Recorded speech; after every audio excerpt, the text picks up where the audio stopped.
All right, my friends, if you have a long armor who has done this before, you can actually hire them to put on your binding the first row.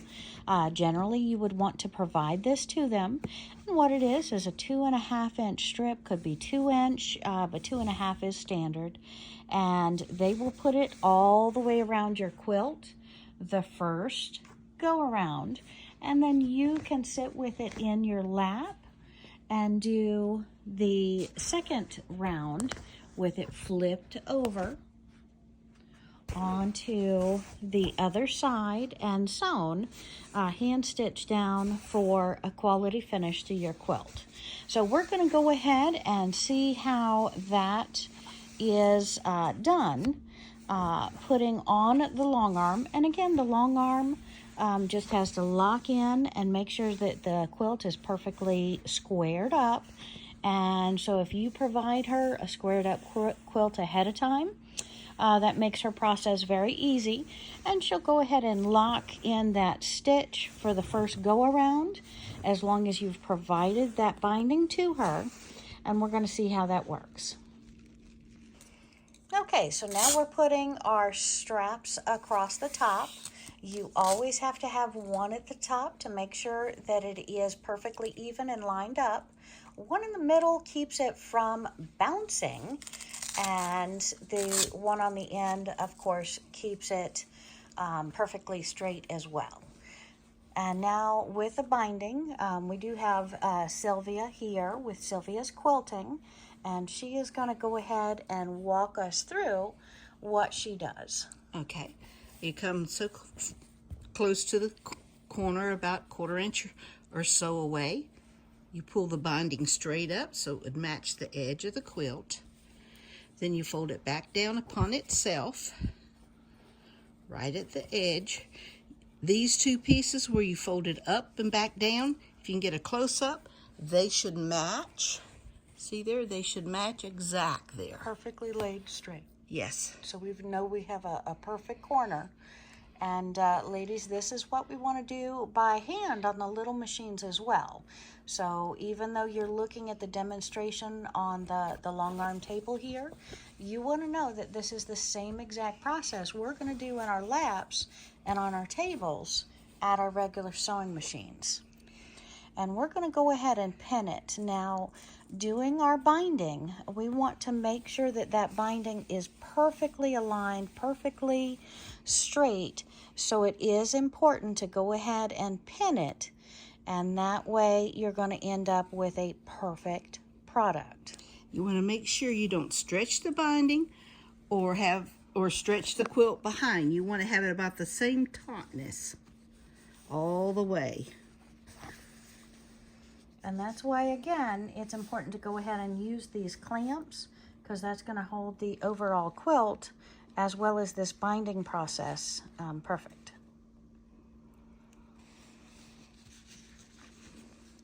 And I know I can't sew all the way down here, but I generally like to go just beyond where I can sew. Now, also with your long armors, they're probably not going to have the 14-foot table. That is larger than most, but it does comfortably fit a king-size quilt, an oversized king actually. So that is another difference between Sylvia and a lot of the quilters. But again, you're getting the gist. It's going to be the same process. That's correct. Okay, and what do we do next, Sylvia? Okay, so we're turning on the gamel onto a straight line on the computer, and we're bringing it down to the other end.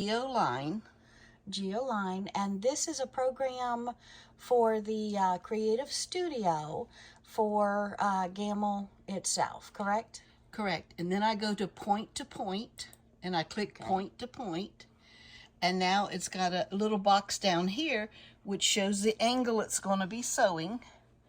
And what I'll do is I'll just go to the far side, click, click, click, click, and it sections. And then when I click off of this and I hit the little icon up here, which will be highlighted then, let me show you what it'll look like. Oops. Then once I've got that done and I hit this little icon right here, which means sew or quilt, Okay. the machine will take over and it'll sew exactly where I told it to sew. Excellent. Okay, so now we're back at the machine and we're going to go ahead and sew down that binding that we have pinned in place, correct? Correct. We're going to tell it where to sew. So first I start in about 1 inch. I go back out the top, come back down, and I use the edge of the foot as my marker because I want a 1/4 inch seam here. And I just come down, keeping the edge of the foot at the edge. And because this is the Statler Stitcher Optimum, we're telling it where to sew. So even if your quilter had a very skewed or different straightness on their sides, you could still do it on their edge no matter what the shape. Correct. And the last stitch I do, I don't go backwards over the stitching I've done or the clicking for the stitch. I go off to the side. Okay. Because when I pick it up, I'm going to go above and then go over those stitches. Perfect. And then once I've done there, I click over here. Then I tell it stop. I put it roughly back up here.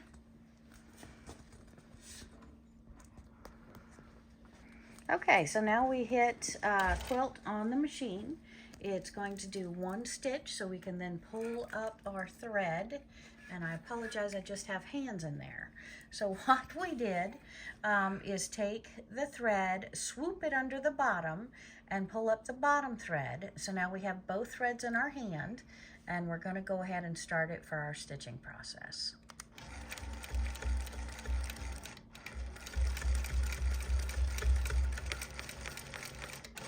So we're going up off the top, locking in those stitches, coming right back down that same line, and again holding it with our pins and with our cords there is going to help keep the quilt taut enough.